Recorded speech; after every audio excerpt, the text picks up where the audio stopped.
우리 생명을 또 낳고, 하늘의 밀알처럼, 썩어지는 밀알처럼 되게 하소서. 그죠? 썩는 것도 어떻게 썩는가가 문제입니다. 그죠? 하늘의 밀알처럼 이제 썩어가는 예수님처럼 우리가 살아가는 이람의 모든 식구들이 되면 좋겠습니다. 금년 한 해 동안도 이렇게 찬양으로 또 우리 섬겨주신 우리 모든 찬양팀들, 우리 한 분 한 분들, 또 우리 반주해주신 분들, 또 우리 방송실 우리 감사를 드립니다. 2017년도 우리 12월 30일 마지막 설교를 무엇으로 준비할까 묵상하고 또 기도하면서 문득 제게 또 부딪혔던 말씀 한 구절, 모든 것이 다 때가 있다 하는 그 제목으로 우리 함께 은혜를 나누길 원합니다. 우리 중국 우리 국경지방에 한 노인이 살고 있었습니다. 그러던 어느 날 이렇게 노인이 기르던 그 말이 이렇게 오랑캐 그 땅으로 도망을 쳤습니다. 그래서 이웃 주민들이 노인에게 찾아와서 위로의 말을 건넵니다. 근데 이 노인은 이 일이 복이 될지 누가 합니까? 근데 조금 있다 보니까 이 노인의 이 말이 말이죠.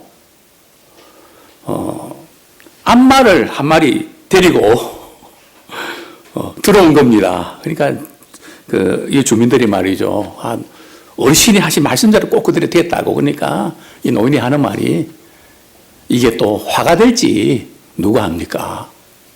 이 노인의 아들이 말이죠. 이 말을 타다가 낙마했네요. 다리가 부러졌습니다. 그랬더니 주민들이 참 안 됐다고. 그러니까 노인이 이게 또 복이 될지 누가 합니까? 북쪽에서 이제 오랑캐가 쳐들어온 겁니다. 다들 칭집하는데 이 아들은 이제 다리가 다쳐서 이제 그 전쟁에 참여하지 않아서 참 노인이 이렇게 말씀한 대로 다 됐다. 이루어졌다고 이렇게 위로합니다. 이게 바로 세옹지마라는 거죠. 인생만사. 우리 세옹지마가 이런 뜻인데요. 세옹지마가 무슨 뜻인지 아시죠? 변방에 사는 노인이라는 뜻인데, 참 인생, 우리 세상 만사가 변화가 하도 많아서 어떤 것이 화가 되고 어떤 것이 복이 되는지 누구도 이제 예측하기 어렵다. 이래서 이제 세옹지마라는 말을 우리가 쓰게 되는데요. 그래서 우리가 이렇게 화를 당했다고 너무 이렇게 슬퍼하지 말고 또 좋은 일 만났다고 너무 기뻐하지 마라. 이런 참 고사성어인데, 오늘 우리 전도서의 저자 우리 솔로몬은 전도서에서 이렇게 이야기합니다.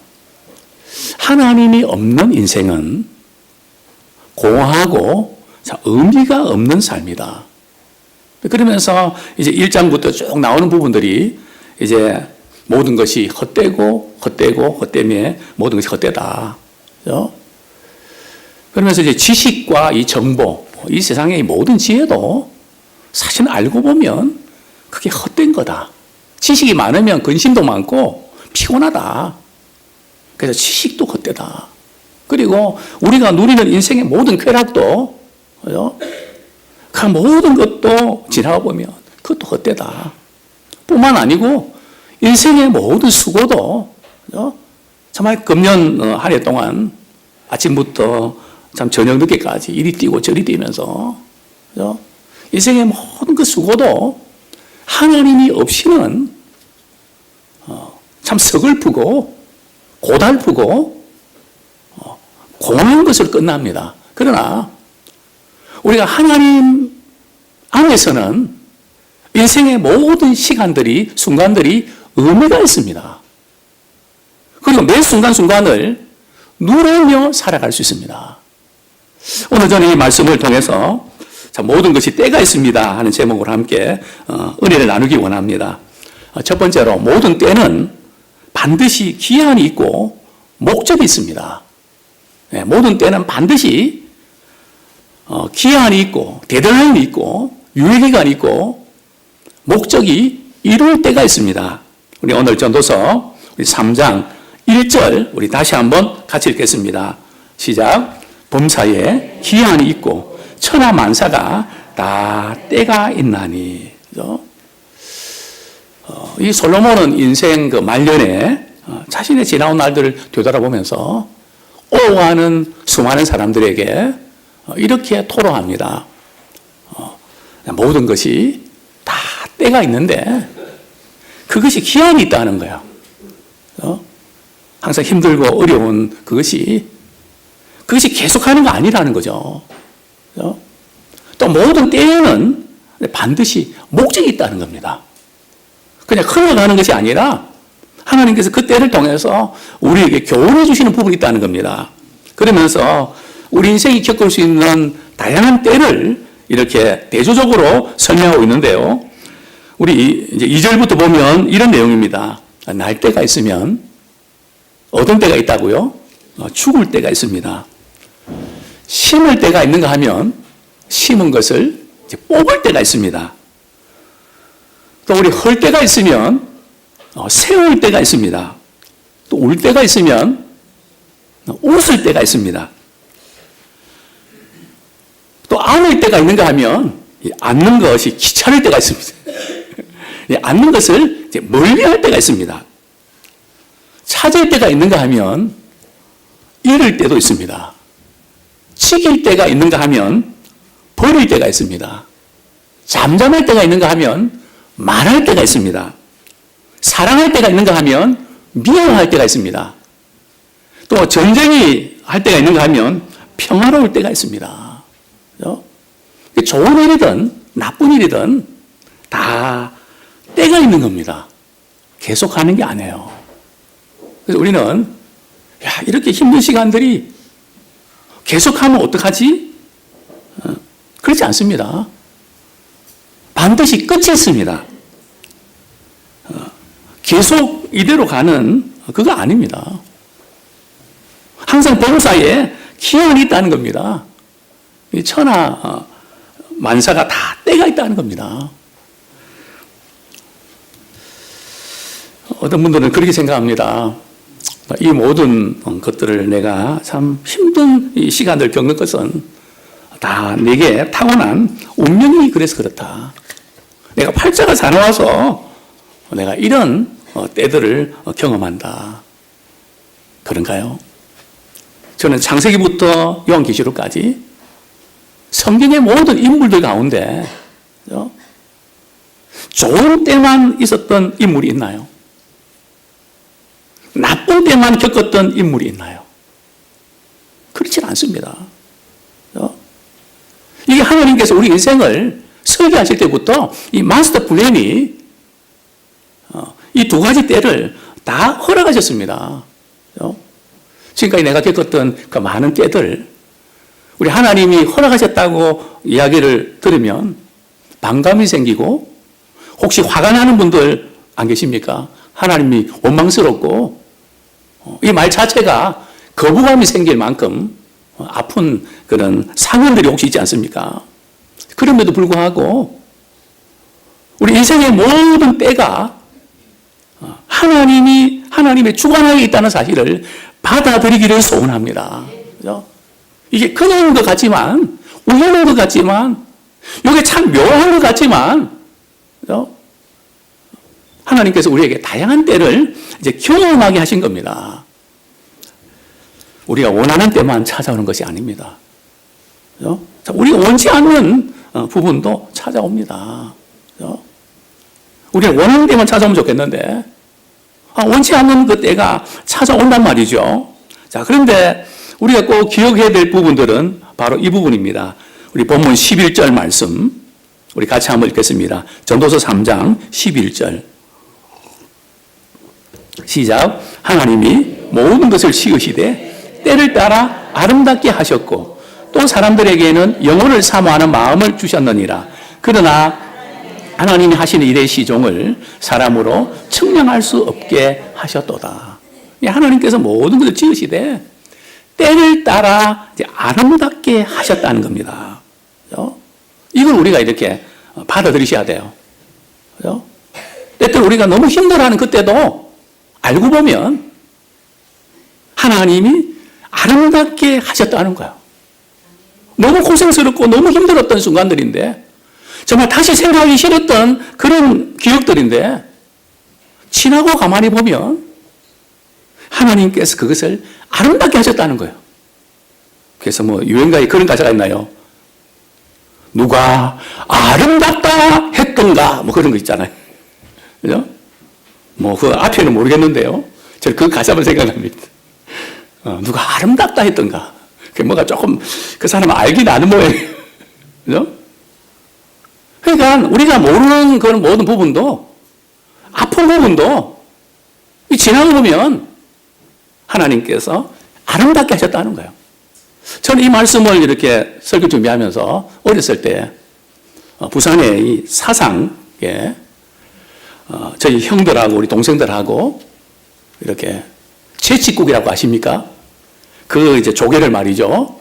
제첩을 이렇게 잡으러 큰 다리 2개 말이죠. 가득 담아서 이렇게 가져와서 집집마다 나눠줬던, 그죠? 지금 생각하면 안 그럴 것 같아요. 그때는 그게 왜 그렇게 재밌고 말이죠. 지금 뭐 그렇게 하나요? 그죠?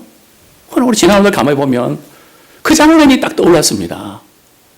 우리 하나님은 우리 모든 걸 주관하시기 때문에 우리 인생 아픈 부분까지도 때로는 유리가 조각이 나서 정말 망친 것 같던 그때도 하나님은 모자이크로 작품을 만드십니다. 하나님께서는 우리의 모든 때를 아름답게 만드시는 분인 줄 믿습니다. 지금 당장 우리가 그렇게 느끼지 않아도 상관이 없습니다. 하나님께서 이렇게 말씀하십니다. 시작할 때가 있는가 하면 시작할 때도 아름답지만 끝날 때도 아름답습니다. 아마 꽤 몇 달 전이네요. 전철을 타면서 이 단풍에 대해서 누가 이제 그 전철 이렇게 거기에 글을 썼는데요. 어떤 꽃보다 단풍이 아름답습니다. 다 지는 꽃인데 말이죠. 한동안 바라봤습니다. 그죠? 참, 맞다. 단풍도 참 아름답다. 시작만 아름다운 것이 아니라 끝날 때도 아름답습니다. 그래서 우리는 고난의 때가 지나가기를 기다리지 말고 좋은 때가 오기만을 기다리지 말고 지금을 좋은 기회로 만드십시오. 이게 중요합니다. 좋은 때가 오겠지. 이 힘든 때 지나가고, 우리 청년들 그렇죠, 그죠? 실업률이 끝나고 좀 뭔가 이렇게 직장 생활도 잘할 수 있는 그런 때가 오겠지. 아니요. 우리가 그런 좋은 때 오기를 기다리지 말고 지금 힘든 때를 내 인생의 좋은 때로 만들어 가십시오. 고난 당할 때도 하나님께서는 우리에게 목적이 있습니다. 형통할 때도 하나님께서 우리에게 목적을 두고 일하십니다. 그런데 우리는 장래에 무슨 일이 날지를 모릅니다. 우리 전도서 우리 7장 14절 한번 보겠습니다. 우리 인생이 하나님께서 세팅해 놓으셨는데 우리 전도서 7장 14절 우리 같이 한번 읽겠습니다. 시작. 형통한 날에는 기뻐하고 공고한 날에는 되돌아보아라. 이 두 가지를 하나님이 병행하게 하사 사람이 그의 장래일을 능히 헤아려 알지 못하게 하셨느니라. 그렇습니다. 우리 하나님께서는 우리 인생에 일어나는 모든 일들을 장래일을 알지 못하게 하셨습니다. 시종 처음과 끝을 알지 못하도록 세팅하셨습니다. 그죠? 미리 좀 알려주시면 좋을 것 같은데, 그죠? 하나님은 그렇게 하시지 않았습니다. 그죠? 근데 오늘 본문에 보면 두 가지를 병행하게 하셨는데요. 어떤 일입니까? 형통할 때가 있습니다. 무슨 일이 잘 풀릴 때가 있습니다. 두 번째는요, 공고한 날이 있습니다. 일이 꼬이고 말이죠. 안 될 때가 있습니다. 근데 이 두 가지가 어떤 어떻게 진행된다고요? 두 가지를 병행했다는 거예요. 병행의 뜻은 1대1입니다. 우리 인생에 형통한 일이 있는가 하면 공고한 날이 있습니다.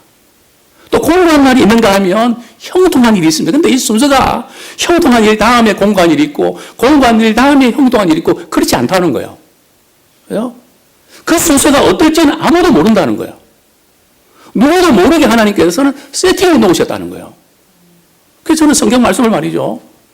그래도 우리는 형통한 날이 많으면 좋겠는데 공고한 날은 없으면 좋겠는데 성경의 인물들은 어떻지? 노아, 그 다음에 아담부터 시작해서 말이죠. 쭉 이렇게 아브라함, 이삭, 야곱, 요셉, 모세, 신앙의 인물들 다 이렇게 생각할 때 형통한 날만 있었던 사람이 없습니다. 야곱, 험악한 세월 보냈다고 고백합니다. 이삭도 말이죠. 그 장자권 때문에 아들 둘 말이 쌍둥이 낳아놓고 헤어져야만 했던. 그죠? 뭐 이삭은 좀 괜찮았겠지 했는데 긴 세월 동안 말이죠. 같이 이렇게 화기애애한 가정을 이루지 못했던 모세는 안 그런가요? 다윗은 안 그런가요? 그죠? 가만히 목사님 보니까 맞다. 그죠? 형통한 날과 이 공고한 날을 하나님이 병행하게 하셨다. 그죠? 그렇기 때문에 우리는 공고한 날에는 하나님 앞에서 우리가 교훈을 받는 기회로 삼기 원합니다. 이 힘들고 어려울 때에 생각을 깊게 하십시오. 멀리 하십시오. 우리 어려움이 생길 때 폭죽처럼 말이죠. 한꺼번에 몰려옵니다. 그게 왜 그럴까? 저는 궁금했습니다. 왜 일이 터지면 폭죽처럼 뻥뻥 터지는 걸까? 왜 갑자기 몰려드는 걸까? 이게 뭐가 지금 뭐 이렇게 징크스가 있는 걸까? 아니, 뭐 왜 그런 거지? 저는 말씀을 통해서, 그래서 그렇구나. 공고한 날에는 생각해라. 근데 힘들 때는 생각이 싫거든요. 그래서 뻥뻥 터지는 거예요. 이게 왜 이렇게 생겼는지 앞뒤를 재어보고 과거와 현재를 보면서 깊이 전체적으로 통찰할 수 있는 하나님 앞에서 시간을 가지라는 겁니다. 또 우리가 형통할 때는 섬김의 기회로 삼으십시다. 하나님 우리를 형통하게 할 때는 나와 내 가정만 좋으라고 형통한 것이 아니라 하나님의 이유가 있습니다. 주변에 우리의 사랑과 위로를 필요한 분들이 있다는 겁니다. 자, 두 번째로 인생의 참 아쉬움은 영혼을 사모하는 마음을 가지라는 신호입니다. 그렇죠? 참 인생은 아쉽습니다. 그것은 영혼을 사모하라는 마음을 가지라는 신호입니다. 우리 전도서 3장 11절 제가 다시 한번 읽어드리겠습니다. 하반절 전도서 3장 11절 또 사람들에게는 영혼을 사모하는 마음을 주셨느니라. 참 솔로몬은 이 세상에서 누릴 수 있는 모든 것을 다 누렸던 인물입니다. 통일 왕국의 왕입니다. 그죠? 많은 부유와 명예를 가졌고 거기다가 탁월한 지혜를 가져서 그죠? 주변 국가들이 말이죠. 그 지혜의 탐복에서 찾아올 정도로 참 인기가 대단했습니다. 그죠? 그는 전원주택에 살면서 그죠? 참 아름다운 그런 그림 같은 집을 짓고 말이죠. 연예인들 초청해서 풍악을 울리면서 매일 잔치였습니다. 그죠? 그러나 이 솔로몬은 이렇게 고백하죠. 우리 전도서 6장 3절. 네, 전도서 6장 3절. 같이 한번 읽겠습니다. 시작. 사람이 비록 100명의 자녀를 낳고 또 장수하여 사는 날이 많을지라도 그의 영혼은 그러한 행복으로 만족하지 못하고 또 그가 안장되지 못하면 나도 이르기를 낙태된 자가 그보다는 낫다 하나니. 그죠? 그러니까 많은 거 다 누리고 다 이렇게 살았지만, 특별히 우리 6절을 보면 그가 비록 천년의 갑절을 산다 할지라도, 그죠? 이 세상에 많은 거 누리고 소유하고 모든 것 다 가졌다 할지라도, 그죠? 그걸 다 노려본 결과 솔로몬은 계속 근심과 염려에 사로잡힙니다. 불안에 쫓깁니다. 그러니까 차라리 낙태된 아이가 낫다는 거예요. 차라리 태어나지 않았던 게 훨씬 낫다. 그죠? 이것을 지금 솔로몬이 경험하고 내린 결론입니다. 그죠? 왜 그런 결론을 내렸을까? 우리 하나님이 그렇게 세팅하셨다는 거예요. 그죠? 우리가 살아가면서 느끼는 것이 있다면 참 아쉬운 마음입니다. 그죠? 부모가 자녀 키우면서 어떤 마음을 갖게 됩니까? 좀 더 참 잘해줘야 될 텐데 늘 아쉬움이 있습니다. 그죠? 그래서 늘 미안해하는데 어느 날 자녀가 말이죠. 엄마가 나한테 해준 게 뭐가 있는데, 아빠가 나한테 해준 게 뭐가 있는데, 뭐가 있으면 말해봐. 막 그냥 대들 때, 참 부모님의 마음은 깊은 상처를 받게 됩니다. 그죠? 한 번도 아쉬운 마음뿐인데, 못해줘서 아쉬운 마음뿐인데, 그죠? 그뿐인가요? 또 우리 아이들, 그죠? 우리 영어부 아이들도 같이 세빛이나 우리 아이들 이렇게 같이 놀다가 말이죠.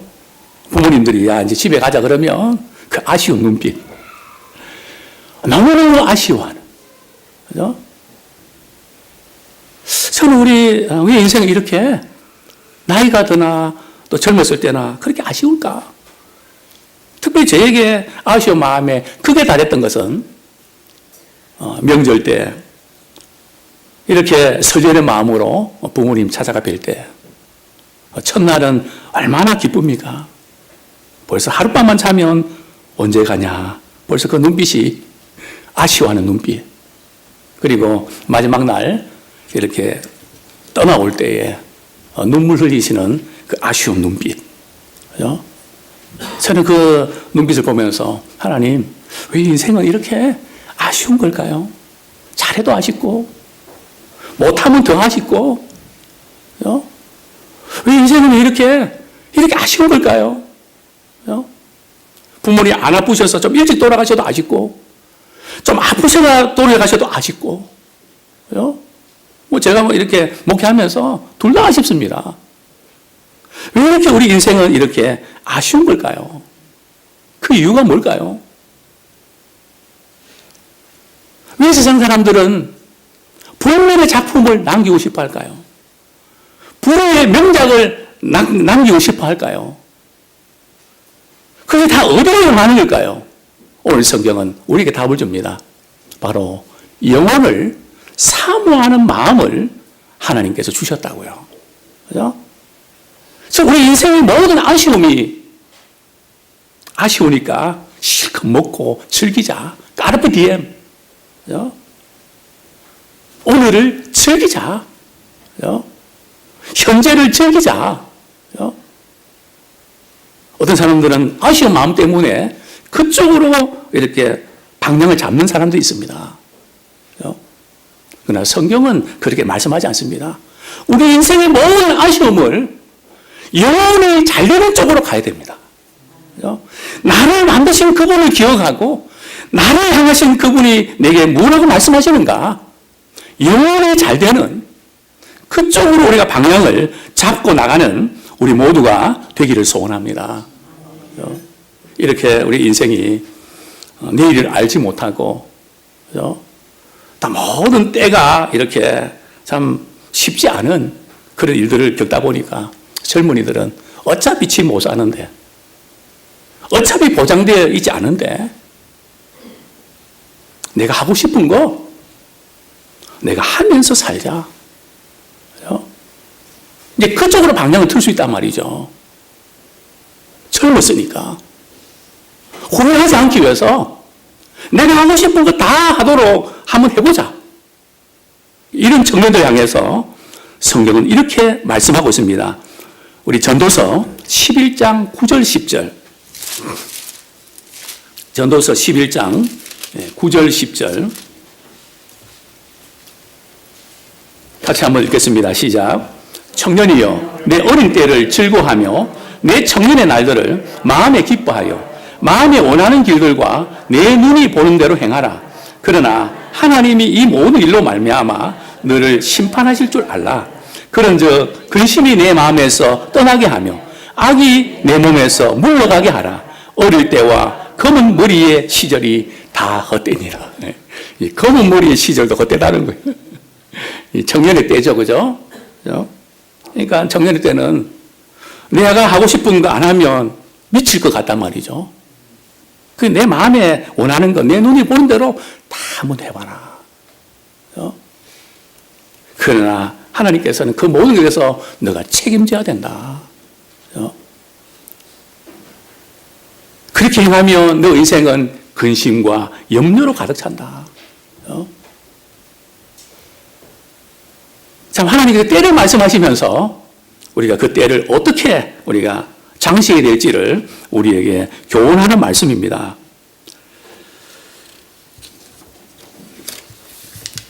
마지막으로 우리 일상생활에서 우리가 기뻐하고 다른 사람들에게 베풀며 살아갑시다.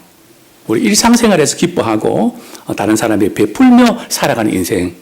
우리 전도서 3장 우리 12절 13절 말씀 다 같이 읽겠습니다. 시작. 사람들이 사는 동안에 기뻐하며 선을 행하는 것보다 더 나은 것이 없는 줄 내가 알았고 13절. 사람마다 먹고 마시는 것과 수고함으로 낙을 누리는 그것이 하나님의 선물인 줄도 또한 알았도다. 우리가 살아가면서 수고하고 먹고 마시는 거, 그것보다 더 기쁘게 하는 것이 없다는 거죠. 정말 우리가 그렇게 생각하십니까? 그렇게 사는 것이 지겹지 않습니까? 한 끼 그냥 밥하고 설거지하고 계속 벌써 몇 끼입니까? 예? 곤욕이고 지겹지 않습니까? 우리 일상생활, 그죠? 일상생활에서 우리가 기뻐할 수 있는 거, 우리가 어떤 마음을 갖는 것에 따라 달라집니다. 그죠? 먹고 마시고 수고하고 이렇게 누리는 거, 그것이 하나님의 선물입니다. 즉, 우리 이 모든 때를 말이죠, 하나님이 주관하신다는 것을 믿으면 모든 것이 의미가 있습니다. 그죠? 먹는 것도 의미가 있습니다. 그죠? 수고하고 마시는 것도 의미가 있습니다. 이거 진짜 지긋지긋해. 아니요. 모든 매 순간순간마다 그것이 하나님의 선물입니다. 그죠? 우리 한 끼 먹고 같이 식구들 같이 나누면서 즐거워하는 거, 우리가 주말에서 기뻐할 수 있다는 거 하나님의 선물입니다. 반찬이 많고 뭐 진수성찬이라서 가족들이 기뻐할 수 있는 게 아니에요. 하나님이 은혜를 주셔서 은혜를 입을 때에 내가 하나님의 자녀고 우리가 하나님의 가족이고 하나님의 사랑하는 아들이고 딸이라고 하는 이 믿음이 있을 때 우리는 누릴 수가 있습니다. 수고하고 낙을 누리는 거 아무나 할 수 있는 거 아닙니다. 돈 있다고 할 수 있는 거 아닙니다. 여유가 있다고 할 수 있는 거 아닙니다. 은혜를 입은 사람만이 이렇게 누릴 수가 있습니다. 저는 이런 도전을 드리고 싶습니다. 내가 원하는 대로 되지 않는다고 우울해하지 마세요. 우리 청년들. 그죠? 원하는 대로 되는 게 없죠. 그죠? 또 우리 연세 드신 분들은 안 그렇습니까? 그죠? 원하는 대로 안 되는 것 때문에 우울해하지 마세요. 원하는 대로 안 되는 것이 인생이구나. 이걸 깨닫는 게 철이 드는 겁니다. 아직도 그걸 깨닫지 못하는 분들은요, 철이 덜 드는 거예요. 나중에 철 들어서 넘어가죠. 그죠? 이걸 빨리 깨닫는 사람이 지혜로운 사람입니다. 그죠? 인생이 지금 내 마음대로 되는 게 아니구나. 당연히 아니죠. 우리의 인생은 내 손에 달린 것이 아니라, 저 사람의 손에 달린 것이 아니라, 하나님의 손에 달렸습니다. 그죠? 내 인생이 내가 아니라는 것은 바로 하나님이 내 인생을 인도하고 계시는구나. 영적으로 철회될 때 그것을 깨달을 수 있는 겁니다. 이걸 깨닫지 못하면 늘 우리가 불안해하고 쫓기다가 말이죠. 염려하다가 우리 인생을 끝날 수가 있습니다. 우리 하나님의 은혜를 우리가 입어야 누릴 수 있습니다. 돈이 우리에게 필요하지만 지속적인 행복 못 줍니다. 한번 생각해 볼까요? 이제 죽을 병에 걸렸는데요. 이렇게 애통하고 슬퍼하는 분 보셨습니까? 내가 지금까지 직장생활 좀 더 잘했어야 되는데 그렇게 못한 것이 안쓰럽다, 한이 된다고. 이런 직장들이 있을까요? 한 명도 없습니다. 한 명도 없습니다. 그죠? 우리가 죽음을 앞에 두고 무슨 생각이 들까요? 사랑하는 내 남편, 아내, 자녀들, 참 사랑하지 못했던 그 아쉬운 그 관계가 우리 마음을 아프게 하고 후회하게 만듭니다. 정말 우리가 일상생활 속에서 우리가 기뻐하는 거, 우리가 주 안에서 평범한 가운데 우리 기뻐하고 감사하는 이런 행복자가 되기를 소원합니다. 특별히 우리와 관계된 모든 사람과 관계 때문에 많이 힘들잖아요. 저는 용서에 대해서 이렇게 책을 읽으면서 몇 구절 제가 좀 소개를 드립니다. 지금 사랑하고 용서하십시오. 헨리 나우엔이 이런 말을 했는데요. 용서란 사랑할 줄 모르는 이에게 베푸는 사랑입니다. 용서할 줄 모르는, 사랑할 줄 모르는 이에게 베푸는 사랑이 용서라는 거죠. 그죠? 우리가 그 사람 용서할 수 없다고 생각되는 그분, 어쩌면 사랑할 줄 모르기 때문에 그렇지 않을까요? 사랑할 줄 모르는 이에게 베푸는 사랑. 또 그 다음에 다른 사람을 용서하지 못하는 사람은 자기가 건너야 할 다리를 부수는 것이다. 조지 허버트가 그런 이야기를 했는데요. 그죠? 다른 사람을 용서하지 못하는 사람은 자기가 건너야 될 다리를 이제 부수는 거라는 거죠. 그러니까 인생이 너무너무 힘들죠. 우리 일상생활 속에서 우리 기뻐하며 우리 선을 행하면서 우리 살아가기 원합니다. 하나님께서 우리가 어떤 일을 당하든지 그것을 통해서 우리가 유익하게 하십니다. 그걸 믿고 우리가 때에 맞게 살아갑시다. 이전처럼 몸이 말을 듣지 않는다고 슬퍼하지 마십시오. 이전에는 이렇게 됐는데 몸이 말을 안 듣습니다. 내가 젊었을 때는 안 그랬는데 야, 이렇게 늙는구나. 저도 그런 거 조금씩 느낍니다. 우리 연세 드신 분들은 말할 것 없지만 그것 때문에 우리 슬퍼하지 마십시오. 우리의 몸은 좀 말을 안 듣지만 우리의 마음은 내가 무엇을 위해서 살아야 될지 삶의 방향을 잡고 살아가는 것에 대해서 감사하십시오. 아무리 성공했다 할지라도 삶의 목적과 방향이 잘못되면 그것은 인생을 허비하는 겁니다. 삶의 목적과 방향이 바로 서야 돼요. 그것이 신앙의 궁극적인 목적입니다. 하나님을 영화롭게 하고 사랑의 수고와 섬기는 이 삶의 목적과 방향이 바로 잡혀있는 저와 여러분들 되기를 소원합니다. 우리 존 파이퍼의 말처럼 하나님을 높이고 영혼을 만족해 하는 단 하나의 열정으로 살아가기를 축원합니다. 이 시간에 말씀 붙잡고 우리 같이 한번 회개와 결단에 기도드리겠습니다. 모든 때는 반드시 기한이 있고 목적이 있습니다. 인생의 아쉬움은 영혼을 사모하는 마음을 가지라는 신호입니다. 우리 일상생활을 우리가 기뻐하고 또 선을 행하는 그 일에 우리가 사용되어지기 원합니다. 우리 다시 한번 우리 말씀 붙잡고 회개와 결단에 기도드립니다. 하나님, 연약하고 부족한 저희들 2017년도 53주 이렇게 우리 하나님의 은혜 가운데 살아오게 하신 아버지 하나님 감사를 드립니다. 이제 우리가